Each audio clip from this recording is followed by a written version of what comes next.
निर्भीड निष्पक्ष वृत्तांकनाचा बुलंद आवाज, राजसत्ता न्यूज।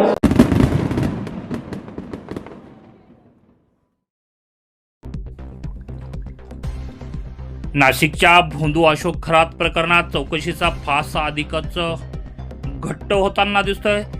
राज्य महिला आयोगाच्या माजी अध्यक्षा रुपालीताई चाकणकर यांच्या बहीण जी आहे ती प्रतिभा चाकणकर यांची सोमवारी शिर्डी पोलीस ठाण्यात तब्बल 8 तास चौकशी झाली।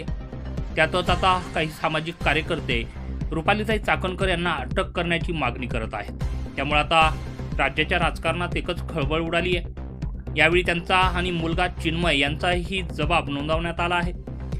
समता संस्थेमध्ये आपल्या नावावर असलेले खाते हे बनावट असून आपण त्यावर 1 रुपयांचा देखील व्यवहार केलेला नाही, असं स्पष्ट मत यावेळी रुपालीताई चाकणकर यांच्या बहिणीनं केली। त्यातील सर्व सह्या ज्या आहेत त्या बनावट असल्याचा दावा देखील यावेळी प्रतिभा चाकणकरांनी केलाय। चौकशीनंतर प्रतिभा चाकणकर यांनी स्पष्टपणे सांगितलंय की संबंधित खाती बनावट आहेत। हे खाते मी उघडलं नाही, त्यावरच्या सह्या देखील माझ्या नाहीत। आम्ही 1ही रुपयाची उलाढाल या माध्यमातून केलेली नाही, असा ठाम दावा त्यांनी केला आहे। तसंच देवदर्शनाच्या नावाखाली अशोक खरातनं कागदपत्र घेतली आणि व्हॉट्सअपवर पाठवलेल्या कागदपत्रांचा वापर करून खाती उघडली असावीत, असा आरोप देखील यावेळी त्यांनी केलेला आहे। नाशिकचा भोंदू बाबा अशोक खरात प्रकरणी राज्य महिला आयोगाच्या माजी अध्यक्षा रुपाली चाकणकर यांच्या बहीण प्रतिभा चाकणकर यांची चौकशी करण्यात येत आहे।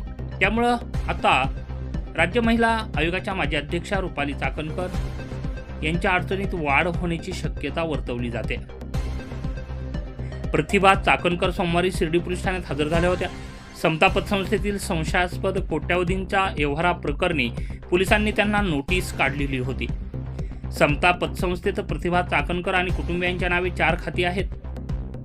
प्रतिभा चाकणकर यांच्या नावे 2 तर मुलांच्या नावे 2 खाती अशी एकूण 4 खाती त्यांची आहेत। यामधून 2,40,00,000 रुपयांचा व्यवहार झाला असल्याचं देखील समोर आलंय।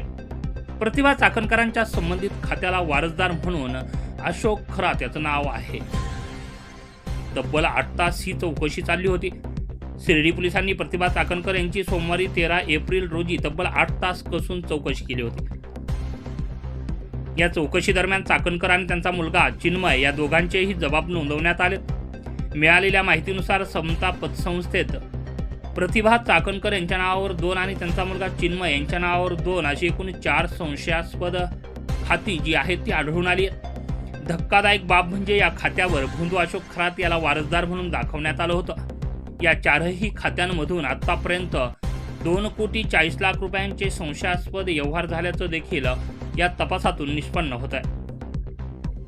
प्रतिभा चाकणकर यांनी मात्र हे सर्वच्या सर्व आरोप जे आहेत ते फेटाळून लावलेत। पोलिसांनी विचारलेल्या प्रश्नांना उत्तर देताना प्रतिभा चाकणकर यांनी सर्व आरोप फेटाळून लावले।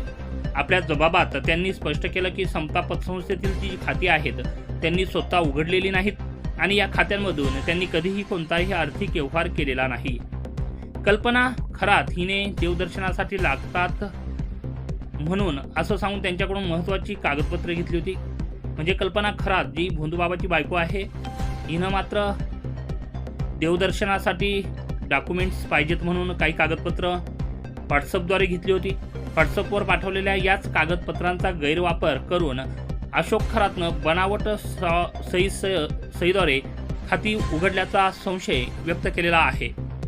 त्यामुळे आता रुपालीताई चाकणकर जे आहेत त्यांचे पाय खोलात गेलेले दिसत आहेत। त्यांच्या कुटुंबाला जो आहे तो कायद्याचा फास आवळला गेलाय। त्यामुळे आता येणाऱ्या काळात राजकीय घडामोड काय घडते आणि भोंदू बाबा अशोक खरात याचं प्रकरण कुठपर्यंत पोहोचतं हे बघणं महत्त्वाचं ठरणार आहे। राजसत्ता न्यूज ब्युरो शिर्डी।